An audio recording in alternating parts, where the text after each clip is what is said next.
చాటుగా మాటయ్యని ఇదిగో కాస్త ఘాటుగా వాటయ్యని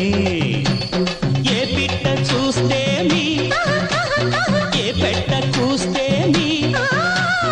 ఏ పిట్ట చూస్తే మీ ఏ పెట్ట కూస్తే మీ ఈ పూట చూసేయని ఇదిగో చెట్టు చాటుగా మాటయ్యని ఇదిగో కాస్త ఘాటుగా వాటయ్యని ఏ పిట్ట చూస్తే మీ ఏ పెట్ట కూస్తే మీ ఈ పూట చూసేయని ఇదిగో చెట్టు చాటుగా